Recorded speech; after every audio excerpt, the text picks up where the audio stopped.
사랑 말로 다 영영 못하네. 저 높은 별을 넘어 이 낮고 낮은 땅 위에 죄범한 영혼 구하려 그 아들 보내사 화목 제물 삼으시고 죄 용서하셨네. 하나님 크신 사랑은 증량나무 안에 영원히 변치 않는 사랑 성도여 찬양하세. 아멘. 그는 실로 우리의 질고를 지고 우리의 슬픔을 당하셨거늘 우리는 생각하기를 그런 징벌을 받아 하나님께 맞으며 고난을 당한다 하였노라. 그가 찔림은 우리의 허물 때문이요 그가 상함은 우리의 죄악 때문이라. 그가 징계를 받음으로 우리가 평화를 누리고 그가 채찍에 맞음으로 우리는 나음을 받았도다. 아멘.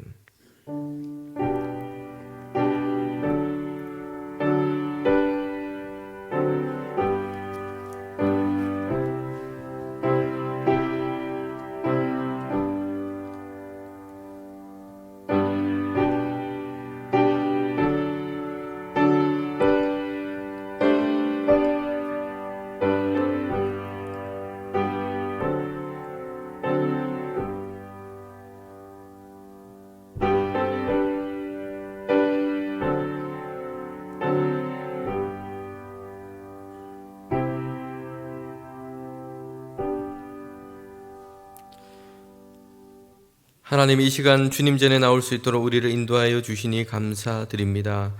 주님, 우리를 향하여 하나님께서 베푸신 그 사랑을 통하여 하나님 우리가 치료되고 회복되고 하나님께서 주시는 평화를 얻게 하여 주시옵소서. 우리가 함께 모이는 이 믿음의 공동체가 주님 하나님의 평화를 이루는 곳이 되게 하여 주시옵소서.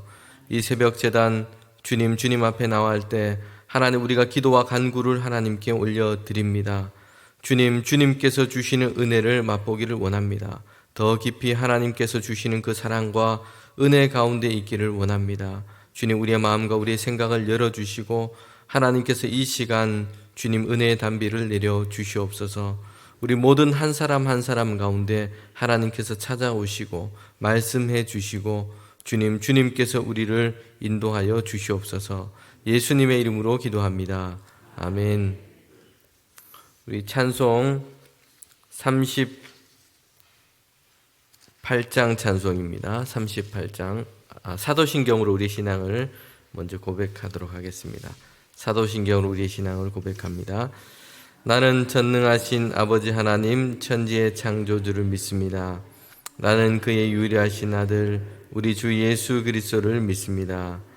그는 성령으로 잉태되어 동정녀 마리아에게서 나시고 본디오 빌라도에게 고난을 받아 십자가에 못 박혀 죽으시고 장사된 지 사흘 만에 죽은 자 가운데서 다시 살아나셨으며 하늘에 오르시어 전능하신 아버지 하나님 우편에 앉아 계시다가 거기로부터 살아있는 자와 죽은 자를 심판하러 오십니다. 나는 성령을 믿으며 거룩한 공교회와 성도의 교제와 죄를 용서받는 것과 몸의 부활과 영생을 믿습니다. 아멘. 찬송가 38장 찬송입니다.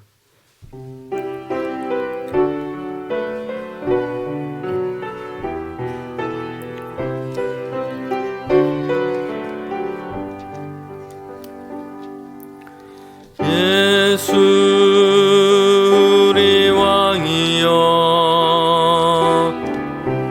이곳에 오셔서 우리가 왕께 드리는 영광을 받아 주소서. 우리는 주님의 백성, 주님은 우리 왕 대신 예수님 오셔서 자정하사 다스리소서. 예수 우리 주시여 이곳에 오셔서 우리가 주께 드리는 찬양을 받아주소서. 우리는 주님의 종들, 주님은 우리 주시라. 주 대신 예수님 오셔서 이 찬양을 받아주소서.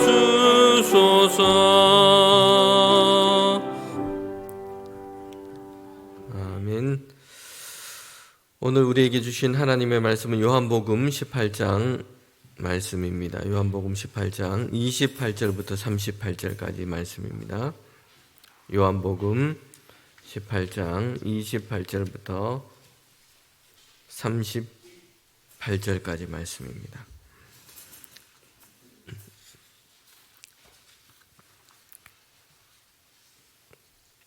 저와 여러분이 한 절씩 교독으로 읽도록 하겠습니다. 그들이 예수를 가야바에게서 관정으로 끌고 가니 새벽이라. 그들은 더럽힘을 받지 아니하고 유월절 잔치를 먹고자 하여 관정에 들어가지 아니하더라.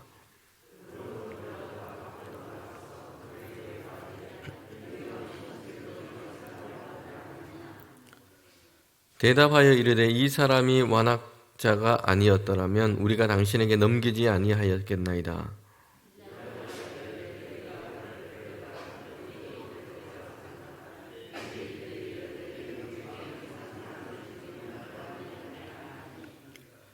이는 예수께서 자기가 어떠한 죽음으로 죽을 것을 가르쳐 하신 말씀을 응하게 하려 함이로라.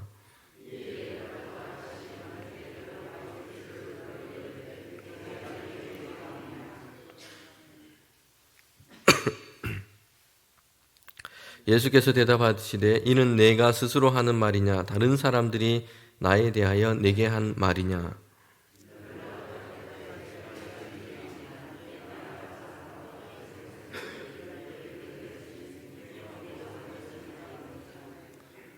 예수께서 대답하시되 내 나라는 이 세상에 속한 것이 아니니라.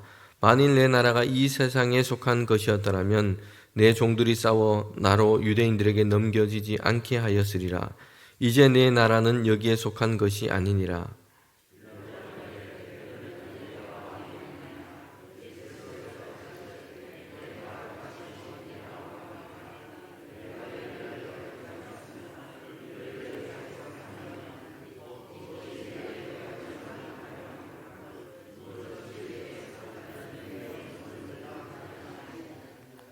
함께 읽겠습니다.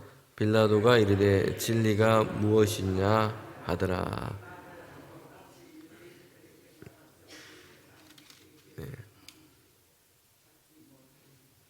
네, 맞습니다. 뒤에 있는 부분까지 읽어야 되는데 뒤에 부분 읽겠습니다. 이 말을 하고 다시 유대인에게 나가서 이르되 나는 그에게서 아무 죄도 찾지 못하였노라. 아멘.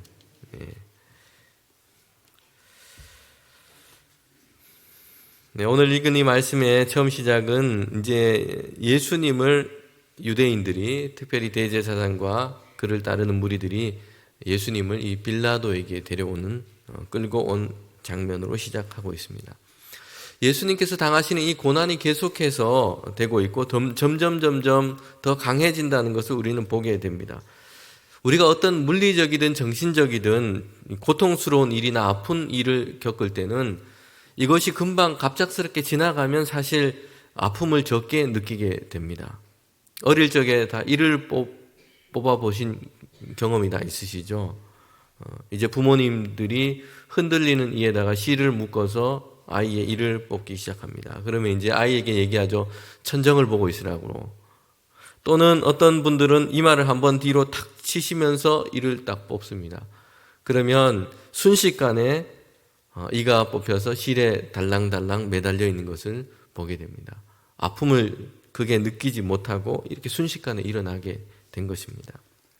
순식간에 지나가기 때문에 이런 아픔 경험, 이런 아픔을 느끼지를 잘 못하는 것입니다. 반대로 우리가 주사를 맞은 경험도 있습니다. 어렸을 때. 그런데 줄 뒤에 서 있으면 어떻습니까? 주사를 맞는 것보다 기다리는 게 더 긴장이 되고 힘들어요. 앞에 맞는 아이들이 막 아프다면서 하는 표정과 얼굴을 보면서 뒤에서 기다리는데 이게 내 차례 올 때까지가 너무 시간이 길게 느껴지고 그 시간이 더 어렵습니다. 이처럼 우리가 경험해서 아는 것처럼 심리적이든 또는 물리적이든 어떤 고통과 아픔을 겪는 그런 일, 이것이 한 번에 짧게 지나가면 고통과 아픔을 덜 느끼게 됩니다. 그런데 반대로 시간이 오래 걸리고 오래 머물면서 그 강도를 더해 간다면 그 고통은 크기는 더 커져가게 될 것입니다. 예수님께서 지금 우리를 위해 당하신 수치와 고난, 이런 당하시는 일을 보면 이것이 순식간에 지나가기보다는 점점 그 고난의 크기가 커져가고 있고 점점 그 시간이 더 이렇게 길게 이어지고 있다는 것을 보게 됩니다. 18장 28절에 보면 결박되어서 이제 대제사장과 유대 지도자들에게 신문을 당하셨는데 이제는 다시 그들이 예수님을 끌고 새벽 시간에 로마 총독 빌라도에게 가고 있는 것을 보게 됩니다. 당시는 유대인의 절기였던 6월절이라서 이 팔레스타인 지역을 다스렸던 이 로마 총독이 예루살렘에 와 있었습니다.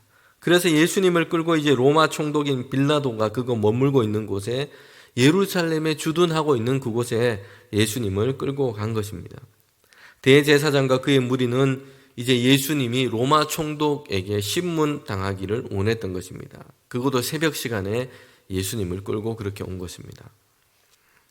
그들은 6월절이 지나기 전에 이 일을 처리하기를 원했습니다. 그리고 율법의 규례에 따라서 유대인들이 이제 이방인의 집에 들어가면 그들은 6월절 절기를 제대로 지키지를 못하게 됩니다. 부정하게 되기 때문에. 그래서 어떻게 하고 있습니까? 관정에 들어가지 않고 밖에서 소란을 피우며 예수님이 신문당하도록 그렇게 고발을 하고 있는 것이에요. 로마 총독이 나와서 이제 신문을 하라는 것이죠. 자기들은 6월절 절기를 지켜야 되기 때문에 이방인이 머무는 곳에 들어갈 수 없기 때문에 이제 밖에서 그렇게 소란을 피우고 있는 것입니다. 이에 이제 이 빌라도가 나와서 그들에게 무슨 일인지를 묻고 그들의 고발을 듣게 됩니다.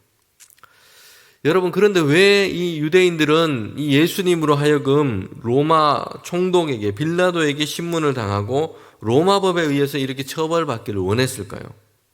이렇게 굳이 새벽부터 예수님을 끌고 와서 이렇게 로마 총독에게까지 데려오게 된 것일까요? 그들이 그렇게 생각했던 것은 아주 악한 꾀가 있었기 때문이었습니다. 그들이 생각하는 계획들이 있었기 때문이에요. 가장 중요한 이유는 추종자들의 문제를 정리하기 위해서였습니다.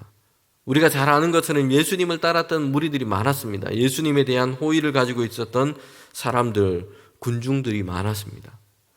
성전 모독, 신성 모독이라는 종교재판으로 예수님을 돌로 쳐서 죽일 수도 있었지만 사실 그거는 그들에게 무리수였습니다. 유대 군중들에 대한 반감, 예수님을 따랐던 사람들에 대한 어떤 문제들, 이런 것들이 그들에게는 여전히 남아있는 것이에요. 그래서 이들은 종교재판으로 이 문제를 해결하기보다는 로마에 대항한 반란을 도모한 자로 처벌을 받기를 원했던 것입니다. 이렇게 정치범으로 처벌당하도록 그렇게 한 것입니다. 반란이나 정치범으로 처벌당한다면 유대 군중들도 예수님에 대해서 쉽게 그렇게 옹호하는 그런 말을 하기가 어렵게 되는 것이죠. 그들 역시 로마 군인에 의해서 결박당하고 처형당할 수 있는 문제가 되기 때문입니다. 종교 지도자들이 예수님을 로마에 대한 정치범으로 몰고자 가고자 했던 또 다른 이유가 있는데 그것은 예수님을 십자가에 매달기 위해서였습니다. 십자가형으로 처형하도록 하기 위해서였습니다. 예수님께서 십자가에 달려 죽으신 것, 이것은 표면적으로 이 당시 종교 지도자들 그리고 대제사장들이 원했던 것이었습니다. 당시 십자가형은 아무나 처해졌던 그런 형이 아니었으며, 뭐 이웃집에 가서 물건을 훔쳤다든지 아니면 뭐 이 좀 나쁜 악행을 했다든지 이런 것 행했다고 해서 십자가에 매달고 이러진 않습니다. 십자가형은 그 당시 가장 고통스러운 형벌이었습니다. 그래서 이 형벌 중에서도 가장 무자비하고 가장 고통스러운 형벌이었는데, 로마법에 보면 그래서 십자가형은 어떤 사람들이 취하느냐 하면 로마 제국에 반역한 자들, 아니면 정말 흉악한 자들, 내란 음모라든지 반란을 일으키는 지도자리라든지 아니면 정말 흉악범들에 한해서만 십자가형에 처하도록 했다는 것이에요. 이처럼 종교 지도자들이 로마법에 따라서 예수님을 십자가에 달려고 했던 것은 단지 예수님을 그냥 흉악범으로 이렇게 한 것보다 유대인들 사이에는 그렇게 예수님을 십자가에 못 박으려고 했던 중요한 이유가 있습니다. 그것은 유대 사람들 가운데 내려오는 이런 율법 때문이었습니다. 신명기 21장 22절부터 23절에 보면 이렇게 기록되어 있습니다. 나무에 달린 자마다 하나님의 저주를 받은 자다. 여러분, 유대 지도자들은 예수님을 십자가형을 받도록 했습니다. 이건 사람들에게 자연스럽게 흩어지게 하는 이유가 되는 것이에요. 유대 군중들이 가졌던 예수님에 대한 어떤 호의적인 생각을 다 내려놓게 합니다. 십자가형은 로마 제국 안에서 정치범에 대한 엄청난 그런 형벌이었습니다. 그리고 유대인 사이에는 또 다른 의미가 있는데, 저 사람은 하나님의 저주를 받은 자다, 이렇게 생각하도록 한 것이에요. 나무에 달린 자마다 하나님께 저주를 받은 자다. 이 율법에 따라서 예수님을 보는 사람, 이 십자가형을 당하는 예수님을 보는 사람은 저 사람은 하나님의 저주를 받은 자다, 이렇게 생각하도록 십자가에 매단 것입니다. 세세토록 저 사람은 하나님의 저주를 받아서 십자가에 매달렸다라고 그렇게 사람들이 생각하도록 십자가형을 끌고 간 것입니다. 유대 지도자들은 예수님을 죽이기로 작정했는데 그냥 종교 재판으로 돌에 맞아 죽는 것이 아니라 로마의 정치범으로 몰아서 십자가에 매달려고 한 것입니다. 그리고 그 십자가를 통해서 유대인 사이에는 저 예수라고 하는 사람이 하나님의 저주를 받아서 저렇게 나무에 매달렸다라고 그렇게 생각하도록 한 것이에요. 유대 역사에 지워지지 않는 하나님의 저주받은 자로 그들에게는 예수님이 인식되기를 원했다는 것입니다. 여러분, 그런데 어떻게 됐습니까? 그들 자신의 계획된 대로 진행이 됐어요. 십자가에 예수님께서 달려 죽으셨습니다. 그런데 오늘 읽은 이 말씀에 보면 이렇게 말씀을 하고 있습니다. 18장 32절에 보면 이는 예수께서 자기가 어떠한 죽음으로 죽을 것을 가리켜 하신 말씀을 응하게 하려 하심이리라. 여러분, 유대 지도자들은 자신의 악한 꾀를 가지고 지금 이렇게 몰아가고 있는 것이에요. 십자가에 매달도록 빌라도 이 로마 총독까지 유인해서 그들의 계획에 끌려들여서 예수님을 그렇게 죽이려고 하고 있는데, 사실은 이 일이 어떻게 된 것이라고 얘기를 합니까? 예수님께서 이미 예언하신 대로, 말씀하신 대로, 예고하신 대로 어떠한 죽음을 당할 것인 것을 가르쳐 말씀하신 것, 그것대로 되게 하려고 이렇게 하고 계신다는 것입니다. 유대 지도자들이 자신이 계획한 대로 예수님은 십자가에 달리셨지만 성경을 보면 예수님께서는 이런 십자가에 달려 고난당하시고 죽으셨지만 예수님께서 하신 그 말씀대로 이룬 것이었습니다. 주님께서는 모세가 광야에서 불뱀에 물렸을 때 이스라엘이 하나님께서 주신 그 모세가 한 나무에 달린 그 노뱀을 보고 사람들이 치료받은 사건이 있습니다. 예수님이 이 사건을 빗대어서 이렇게 말씀한 것입니다. 나도 땅에서 들려야 할 것이다. 그러니까 모세가 든 그 노뱀의 사건처럼 예수님께서 십자가에 달려 죽으셨을 때 주님께서 달린 그 십자가를 보는 사람, 그 사람이 회복되고 치료되고 구원받을 것이다. 이 말씀을 하신 거예요. 예수님은 십자가를 지셨지만 예수님께서 지신 그 십자가는 하나님의 저주로 남은 것이 아니라 어떻게 되었습니까? 그 십자가는 구원과 생명의 상징이 되어버린 것입니다. 유대 지도자들이 하는 것처럼 그들이 계획한 악한 계획대로 이루어졌지만 결과는 완전히 역전이 된 것이요. 저주의 십자가가 아니라 생명과 구원의 십자가가 된 것입니다. 그래서 요즘 교회에도 십자가가 예수님의 구원의 상징으로 십자가를 가지고 있습니다. 병원에도 십자가를 걸고요. 귀걸이, 목걸이, 십자가 모양을 가지고 있는 많은 그런 귀걸이, 목걸이들도 사람들이 다 걸고 다닙니다. 예수님 전에는 이 십자가는 사형틀이었습니다. 사람들을 죽이는 가장 끔찍한 사형틀이 십자가였습니다. 가장 잔인하고 무서운 것이 이 십자가형이었습니다. 그런데 예수님을 통해서 이제 이 십자가는 어떻게 바뀌게 된 것입니까? 저주와 죽음이 아니라 생명과 구원을 주는 하나님의 은혜의 상징, 하나님의 사랑의 상징이 되고 만 것입니다. 그리스도 안에서 하나님께서 이루신 놀라운 일이었습니다. 예수님을 대적했던 유대 대제사장과 종교 지도자들은 그들 자신의 생각으로 자신의 유익을 위해서 악을 꾀하고 있었습니다.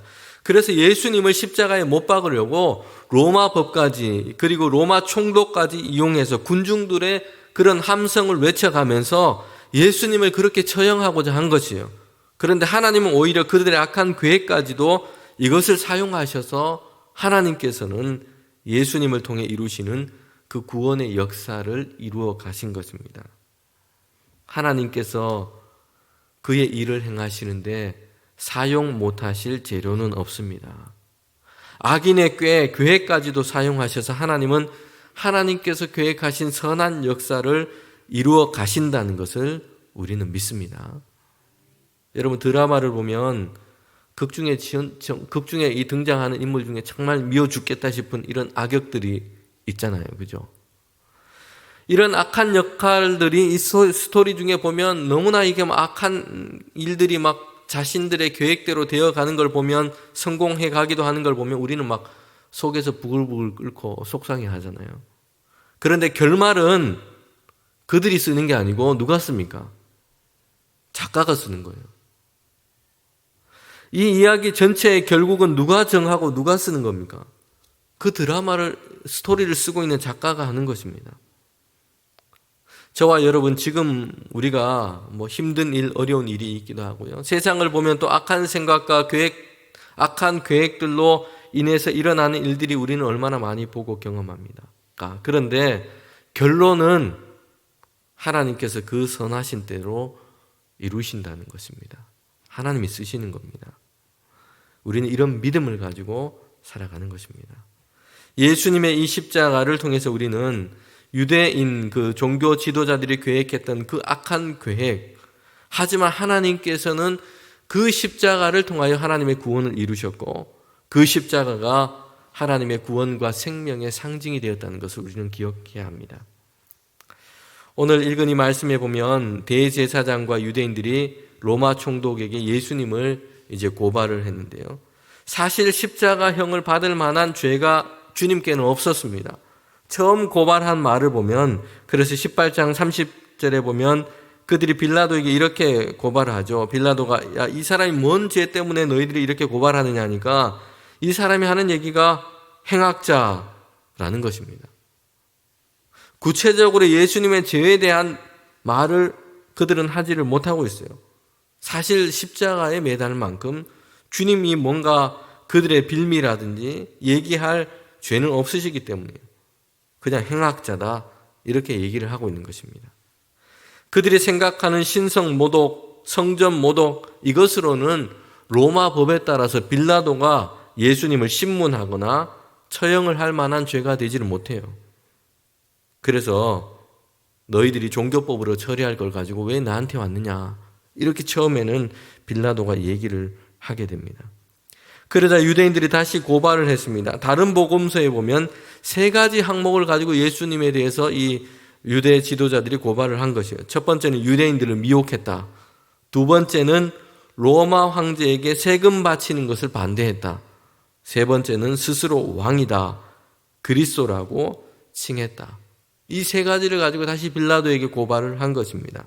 그래서 이제 18장 33절에 보면 빌라도가 다시 관정에 들어가서 예수님을 불러들여서 예수님을 신문하기 시작합니다.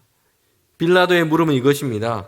유대인들이 고발했던 내용 세 번째처럼 너가 유대인의 왕이냐? 라는 것이었어요. 유대인들이 계속 고발하니까 이제 빌라도도 유대 종교의 문제로 넘어서서 예수님을 로마에 대항하는 어떤 의도를 가진 자로 신문을 하기 시작한 것입니다. 너도 유대인의 왕이냐? 너가 유대인의 왕이냐? 너가 유대인의 왕으로 왕을 칭하면서 유대 군중들을 그렇게 요동하게 했느냐라는 물음인 것입니다. 그러자 예수님께서 빌라도에게 하신 대답은 내 나라는 세상에 속하지 아니하였다라는 말씀이었습니다. 지금 빌라도도 유대인들도 예수님에 대해서 이 이스라엘이냐 로마냐 세상 나라의 문제를 가지고 예수님에 대해서 신문을 하고 있는 것이에요. 그런데 예수님은 그들에게 대답을 하신 것입니다. 내 나라는 세상에 속한 것이 아니라 라고 말씀하고 있습니다. 예수님이 지금 말씀하시는 예수님께서 지금 세상 가운데서 이루시고자 하는 나라는 어떤 나라입니까? 하나님의 나라입니다. 하나님의 다스림과 하나님의 통치입니다. 이스라엘의 독립도 로마의 평화도 아니에요. 예수님께서 그리스도로 오신 이유는 하나님의 나라를 위한 것이에요. 하나님의 의를 이루는 것입니다. 하나님과 사람 사이에 깨어진 그 모든 관계의 죄, 이 모든 것들을 다 주님께서 해결하시고 하나님의 평강을 이루는 것이에요. 이것이 하나님께서 예수님을 보내신 이유고 주님께서 그리스도로 왕으로 이 땅 가운데 오신 이유인 것입니다. 하나님의 나라, 하나님의 다스림이 하나님과 인간 사이에 온전해지는 것, 이 세상 가운데 온전해지는 것, 죄와 어둠의 사망 권세가 깨뜨려지고 하나님의 다스림이 사람들 가운데 온전해지는 것, 이걸 위해서 하나님께서는 주님을 보내셨고 예수님은 이 세상에 왕으로 오셨다고 말씀을 하고 있는 것입니다. 마태복음 12장 28절에 보면 성령을 힘입어 귀신이 떠나가는 것을 보면 하나님의 나라가 이미 너희에게 임했다. 주님께서는 말씀하고 있습니다.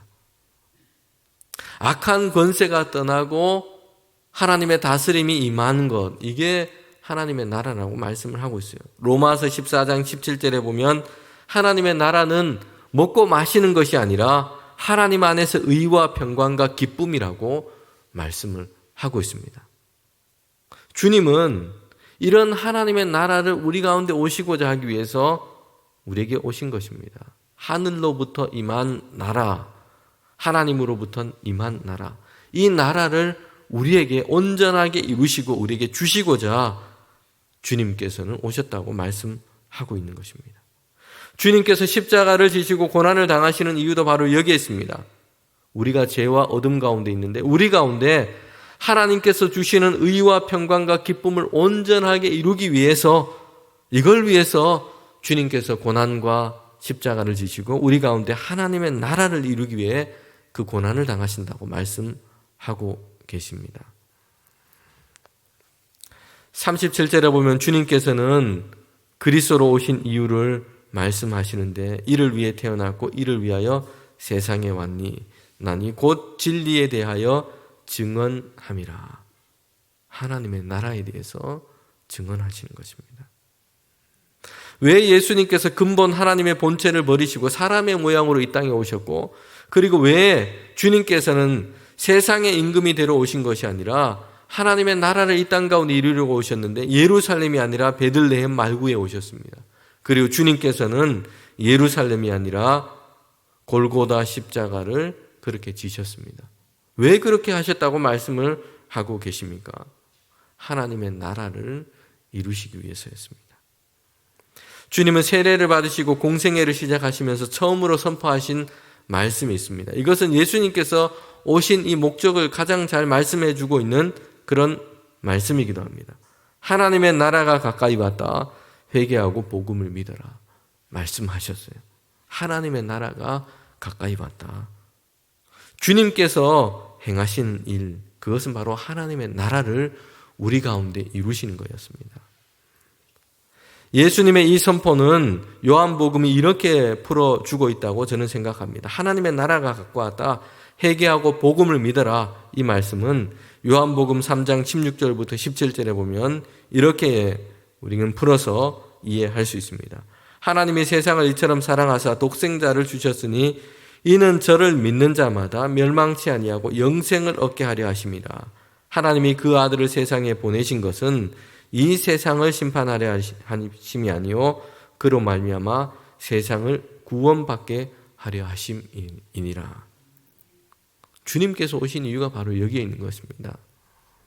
하나님이 이루시는 그 하나님의 나라를 우리 가운데 온전하게 이루기 위해서였습니다. 여러분, 예수님께서는 이런 고난 가운데 주님께서 어디에 속해 계시고 어떤 목적으로 이 땅 가운데 오셨는지를 분명하게 밝히고 계십니다. 하나님의 나라를 위해서 오신 것이고 하나님께 속한 그 나라를 이루기 위해서였습니다. 주님은 하나님께서 보내신 그리스도입니다. 저와 여러분이 이 고난절에 특별히 오늘 이 말씀을 통해서 우리의 소속, 우리의 삶의 목적이 어디 있는지를 생각해 보기를 원합니다. 바울은 이렇게 얘기하죠.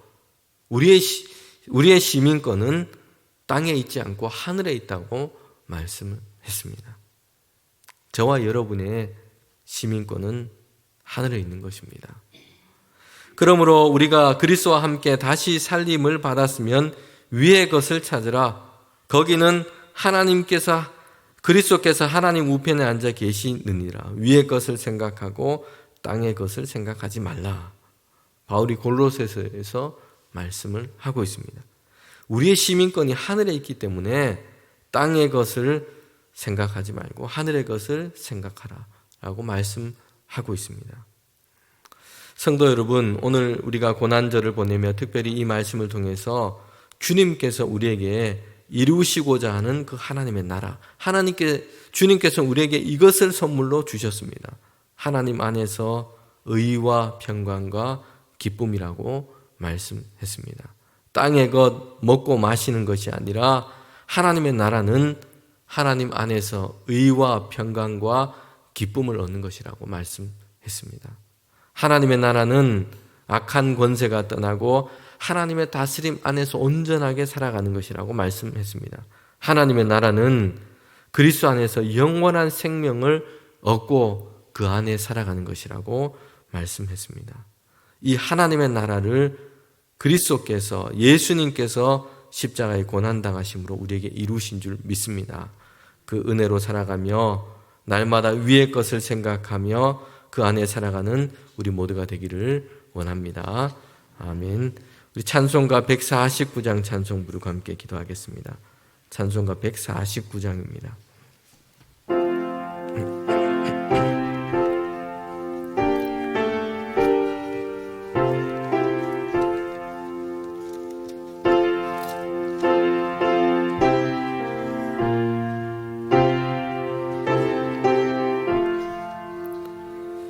주 달려 죽은 십자가 우리가 생각할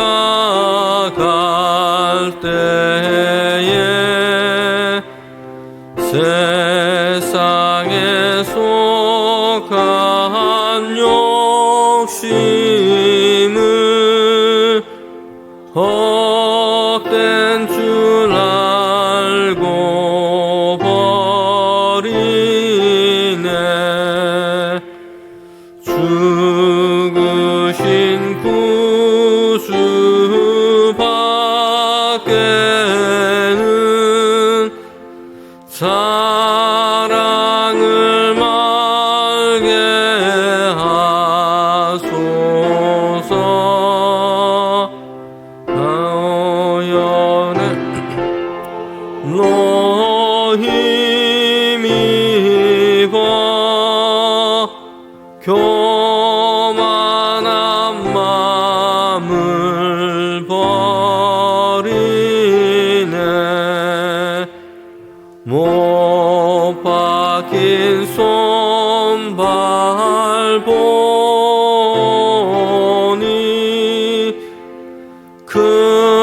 반짝이 나타내셨네. 가시로 만든 면류관 우리를 위해 쓰셨네. 온 세상 만물 가서도 주내 못 따갑겠네. 놀라운 사랑 받은 나 몸으로 제물 삼겠네. 아멘. 아멘. 오늘 두 가지 기도의 제목을 가지고 함께 읽고 계속해서 기도하는 시간 갖겠습니다. 함께 읽겠습니다.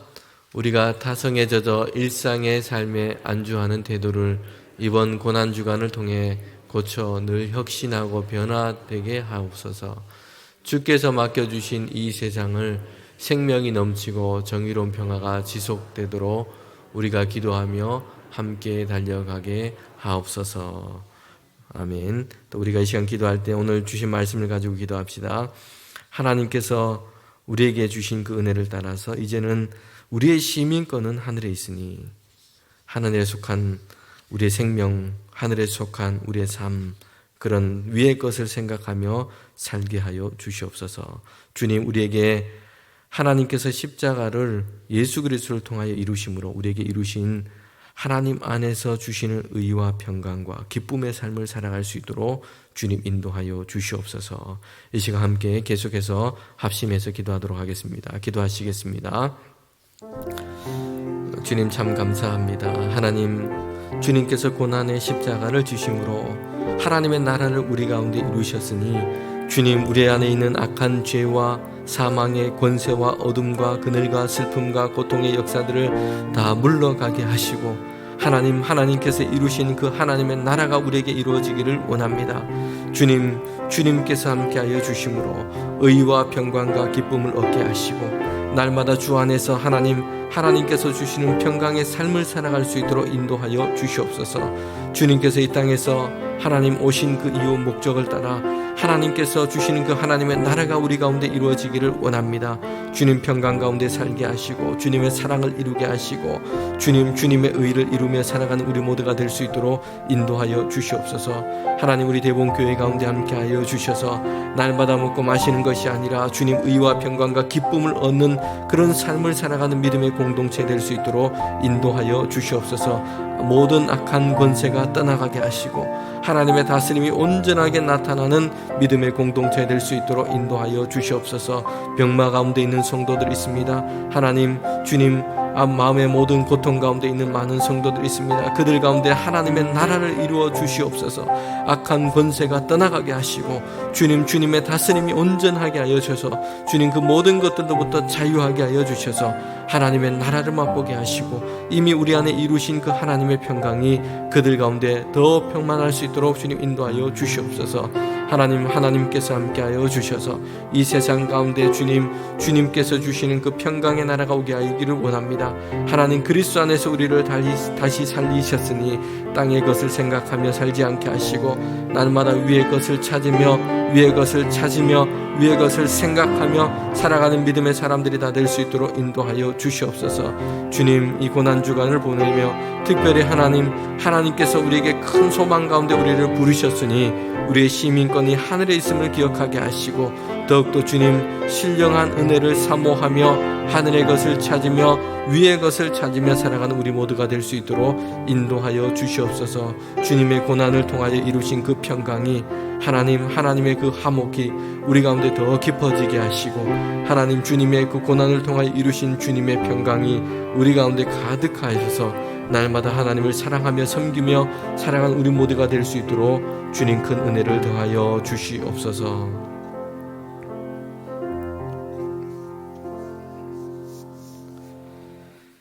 내 나라는 세상에 속한 것이 아니라 하나님의 나라라 주님께서 말씀했습니다. 우리 가운데 십자가를 통해 이루신 것도 하나님의 나라입니다. 주님, 하나님 안에서 우리에게 주신 의와 평강과 기쁨의 삶을 주 안에 살아갈 수 있도록 인도하여 주시옵소서.